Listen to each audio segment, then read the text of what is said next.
안녕하세요. 드라마의 찐시민 남자 리뷰어즈입니다. 갑작스런 트럭 엔딩으로 재벌집 막내 아들 후속편이란 농담을 하게 만들었던 내 남편과 결혼해줘. 깜짝 세계관에 잠깐 웃고 말았는데 오늘 13회에서 또 한 번 빵 터졌죠. 정수민의 친모로 이필옥 여사가 등장해서 말입니다. 엄마도 제마가에서 트럭을 그렇게 좋아하시더니 완전 모전여전이었던 거죠. 어쨌든 내남길 13회의 시작은 바로 그 트럭 사고의 프리퀄이었습니다. 왜 오유라가 강지원을 죽이려 했는지 그 사연이 고스란히 등장했죠. 오유라는 박민환을 만나 그를 돈으로 살살 유혹하며 미끼를 걸었습니다. 하지만 박민환은 괜히 자별 싸움에 엮여 고래 싸움에 새우등이 터질까 썩 내켜하진 않았죠. 그런데 우연히 강지원과 조동석이 함께 있는 모습을 본 뒤 마음이 바뀌었습니다. 왜냐? 그동안 조동석이 자신의 곁에 머물던 기억이 떠오르며 왠지 환승 작업을 당한 것 같은 강렬한 느낌이 그를 사로잡았거든요. 그래서 결국 박민환은 오유라의 거래를 받아들이게 됩니다. 그리고 거래 승낙과 동시에 심장이 쪼그라들 만한 정보를 얻게 되는데요. 그건 바로 강지원이 800억가량의 재산을 갖고 있다는 사실이었습니다. 이후 박민환은 두근거리는 마음을 진정시키며 집으로 향했고 그 사실을 정수민에게 전달하며 그녀를 공범으로 끌어들이게 되죠. 그런데 말이 끌어들인 거지 정수민이 그 얘기를 듣고 가만히 있었을까요? 아마 박민환이 얘기를 안 했어도 자기가 먼저 죽이자고 했을 수도 있을 겁니다. 그렇게 800억에 눈이 돌아간 정수민은 돈이 엄청 급해 보이는 친부를 찾아갔고 착수금으로 받은 돈을 내밀며 그를 트럭 운전수로 섭외하는데요. 놀랍게도 함께 자리에 앉아있던 지원의 친모도 이 계획에 동의를 합니다. 딸을 해치는 계획에 찬성표를 던지는 엄마. 아무리 생각해도 지원의 친모가 바람나서 집을 나간 건 지원에게 시련이 아니라 신의 도움이 아니었나 싶은 생각도 드네요. 어쨌든 이렇게 모든 준비가 끝난 뒤 D-Day가 다가옵니다. 그리고 수민의 친부가 지원에게 트럭을 모는 순간 유적이 등장의 위험으로부터 지원이를 구해내죠. 사실 저번 리뷰에서 유적이 사고 현장에 때맞춰 도착한 것이 정수민의 배신 때문이라 생각했습니다. 강지원을 직접 해치는 것보단 그녀가 제일 사랑하는 유적을 희생자로 만들어 강지원을 평생 불행하게 만들고 싶지 않았을까 해서 생각한 뇌피셜이었는데 완전 꽝이었죠.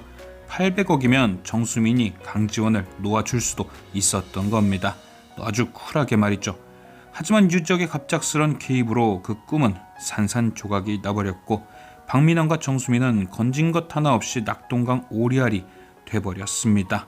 그리고 거기서 끝나면 좋겠지만 이젠 그들이 벌인 잘못에 책임을 질 때가 다가온 것 같죠. 과연 우리의 투지 커플은 이 악랄한 빌런 3인방에게 어떤 천벌을 내리게 될까요? 일단 오유라의 인과응보를 예상해보자면 저는 그녀의 마지막이 꽤나 화끈할 것 같습니다. 원작을 보신 분들은 아시겠지만 원작 안에서 오유라와 관련된 에피소드 중에 기자회견이 등장합니다. 정수민이 오유라와 유적의 관계를 언급하며 강지원에 관한 소설을 인터넷에 퍼뜨렸고 그것 때문에 오유라는 구설수에 오르게 되고 정수민은 기자회견을 하게 됩니다.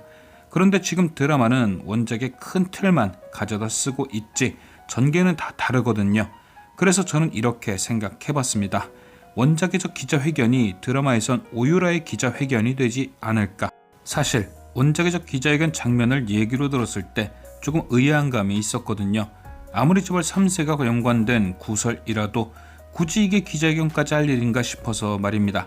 그런데 이게 재벌 3세의 청부 관련된 기자회견이면 꽤 잘 어울릴 것 같다는 생각이 든 거죠.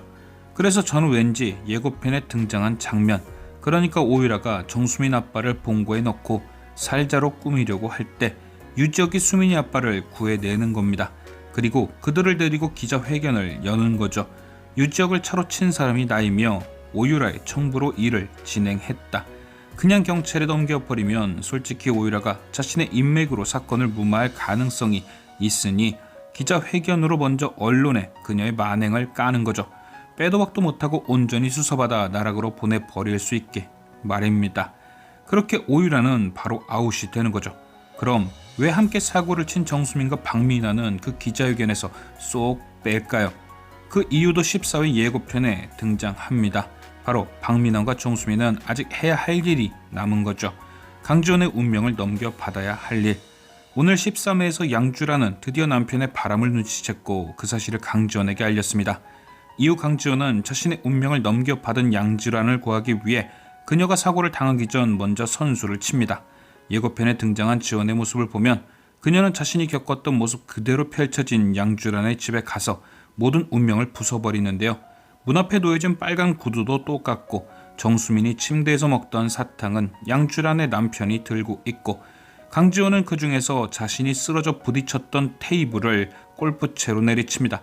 원래대로였으면 양주란이 남편에게 밀려 저 테이블에 부딪혔겠지만 이젠 그런 일이 없는 겁니다. 이미 일어난 일이 돼버렸으니까요. 대신 이 운명을 그대로 다시 옮겨는 가야죠. 어디로? 박민환과 정수민에게로. 강지원은 정수민과 박민환이 결혼하며 자신의 운명이 그들에게 옮겨갔다고 생각했습니다. 자신이 있어야 할 자리에 자신의 웨딩 드레스를 입고 정수민이 서 있었으니 강지원 입장에선 당연히 그리 됐다 생각한 거죠. 하지만 운명 토스의 법칙은 꽤나 정교했던 겁니다. 단순히 두 사람이 결혼한 것만으로는 강지원의 운명과 정수민의 운명이 일치하지 않았던 거죠. 가장 큰 요소가 하나 빠져있던 겁니다. 바로 박민환의 외도. 강지원과 결혼 후 정수민과 외도를 하고 결국에 그 결과 아내의 이름으로 보험에 가입한 후 강지원이 죽기를 빌어야 되는 건데 원래 바람 상대였던 정수민이 부인이 되었으니 박민환의 운명이 바뀐 겁니다. 바람을 펴야 할 상대가 사라져 버린 거죠. 강지원의 운명을 정수민이 넘겨받았어도 박민환의 운명이 바뀌면서 정수민이 죽을 팔자에서 벗어난 겁니다. 그래서 강지원이 그걸 깨닫고 14회 예고편에서처럼 박민환에게 접근하는 거죠. 원래 바람핀 후 아내를 없애야겠다 마음을 먹게 되는 것이니까 먼저 바람부터 피게 만드는 겁니다. 솔직히 강지원 입장에서 썩 내키진 않겠지만 어쩔 수 없이 박민환과 다시 한번 엮여야 하는 것.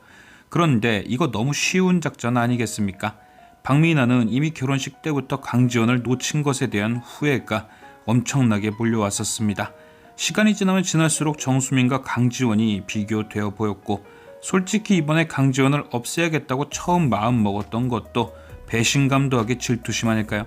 그런데 안 그래도 후회가 밀려오는 와중에 박민환은 강지원의 재산이 800억인 것을 알아버렸죠. 만약에 강지원이 조금만이라도 여지를 주면 박민환은 미친 듯이 달려들 겁니다. 그런데 아무리 박민환이 그렇게 준비된 바보라고 해도 갑자기 강지원이 자기 쪽으로 방향을 틀어버리면 눈치 빠른 박민환이 그냥 넘어갈까요? 그래서 저는 왠지 강지원이 유지혁과 미리 입을 맞춘 듯 합니다. 사고 이후 둘 사이가 틀어져 헤어지게 된 것처럼 말이죠. 그리고 쐐기를 박는 거죠. 구간이 명관이라고 민환 씨가 그지 같아도 괜찮았던 것 같다. 빌드업이 빵빵하면 박민환은 800억에 눈이 멀어 어떻게든 강지원을 다시 자기 것으로 만들려 할 겁니다. 그런데 여기서 강지원이 흘리듯 한마디를 날리는 거죠. 다 좋은데 이미 수민이와 결혼해서 유부남 아니냐. 엄청 아쉽다. 그 말이 뇌에 입력되는 순간 박민환의 머릿속에는 계산기가 돌 겁니다. 800억이냐 정수민이냐. 그리고 그때부터 정수민은 와이프가 아닌 자신의 앞길을 막는 걸림돌이라 생각할 겁니다. 1회차 인생에서 강지원을 걸림돌이라고 생각했던 것처럼 정수민을 딱 그렇게 생각하게 될 테고 그 순간 바뀌었던 정수민의 운명이 강지원의 운명과 일치하게 되겠죠. 박민환에게 꼭 없어져야 될 존재, 죽어도 전혀 상관이 없는 존재.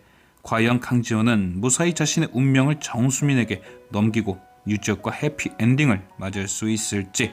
지금까지 시청해주신 여러분께 감사드리며 리뷰어제는 또 다른 리뷰로 돌아오겠습니다.